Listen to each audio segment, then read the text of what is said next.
الحمد للہ رب العالمین والصلاة والسلام علی سید المرسلین اما بعد فاعوذ باللہ من الشیطان الرجیم بسم اللہ الرحمن الرحیم. پڑھیے الصلاة والسلام علیک یا رسول اللہ وعلی آلک واصحابک یا حبیب اللہ. الصلاة والسلام علیک یا نبی اللہ وعلی آلک واصحابک یا نور اللہ. ایک مرتبہ فرشتوں کے سردار حضرت جبریل امین علیہ السلام معراج کے دولہ امام الانبیاء صلی اللہ علیہ وسلم کی خدمت بابرکت میں حاضر ہوئے اور ایک بڑی انوکھی عرض کی. عرض کرتے کہ یا رسول اللہ صلی اللہ علیہ وسلم مجھے کوہ قاف میں جانے کا اتفاق ہوا. میں نے وہاں رونے اور چلانے کی آوازیں سنی. جدھر سے آوازیں آ رہی تھی ادھر بھی گیا تو وہاں ایک فرشتہ جو آسمانوں پر بڑے عزت و اکرام کے ساتھ نورانی تخت پر بیٹھتا تھا، 70,000 فرشتے اس کے گرد صفے بنا کر کھڑے ہوتے تھے. وہ جب سانس لیتا تھا تو اللہ تعالیٰ اس کی ہر سانس کے بدلے ایک فرشتہ پیدا فرما دیتا تھا. مگر آج اسی فرشتے کو میں نے بڑی پریشانی کے عالم میں دیکھا. کوہ قاف میں بڑا پریشان تھا، آہوزاری کر رہا تھا. تو میں نے اس سے پوچھا کہ یہ تیرے ساتھ کیا معاملہ ہوا؟ فرشتہ بولا کہ معراج کی رات جب نبی پاک علیہ السلام میرے قریب سے گزرے تھے تو میں نے ان کی اس طرح تعظیم نہ کی، اس طرح ان کا ادب نہ کیا جو کرنا چاہیے تھا. بس اللہ پاک کو یہ میری ادا پسند نہ آئی، چنانچہ مجھے اس کی سزا دے دی گئی اور مجھے اس بلندی سے یہاں اتار دیا گیا. پھر اس نے مجھ سے درخواست کی کہ جبریل امین اللہ پاک کی بارگاہ میں میری سفارش کیجئے، دعا کیجئے کہ اللہ مجھے معاف فرما دے. جبریل امین عرض کرتے ہیں کہ یا رسول اللہ صلی اللہ علیہ وسلم میں نے بڑی عاجزی کے ساتھ بارگاہ الہی میں اس فرشتے کی سفارش کی، اس کی نجات کے لیے دعا کی. تو ارشاد ہوا کہ اے جبرائیل اس فرشتے کو بتا دو اگر معافی چاہتا ہے تو میرے حبیب پر درود پاک بھیجے. جبریل امین کہتے ہیں یا رسول اللہ جیسے ہی میں نے یہ بات اس فرشتے کو بتائی وہ فرشتہ آپ کی ذات پر درود پاک پڑھنے لگ گیا. حضور جیسے جیسے وہ درود پڑھتا رہا اس کے بالوں پر نکلنا شروع ہوئے اور اڑ کر آسمان کی بلندیوں پر جا پہنچا. جبھی تو شاعر کہتے ہیں ہر درد کی دوا ہے صلی علی محمد، ہر درد کی دوا ہے صلی علی محمد، تعویذ ہر بلا ہے صلی علی محمد صلی اللہ علیہ وسلم. اس واقعے میں ہمیں یہ بھی پتہ چلتا ہے کہ سرور کائنات صلی اللہ تعالی علیہ وسلم کی عزت، آپ کا اکرام، آپ کا ادب یہ رب کو کتنا پسند ہے.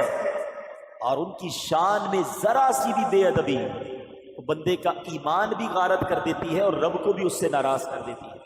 تو ہمیشہ اللہ کریم سے دعا ہے ہمیں ادب والوں میں رکھے. با ادب با نصیب، با ادب با نصیب، اور بے ادب بد نصیب. جو بے ادب ہوتا ہے وہ راندہ درگاہ کر دیا جاتا ہے، وہ مردود کر دیا جاتا ہے.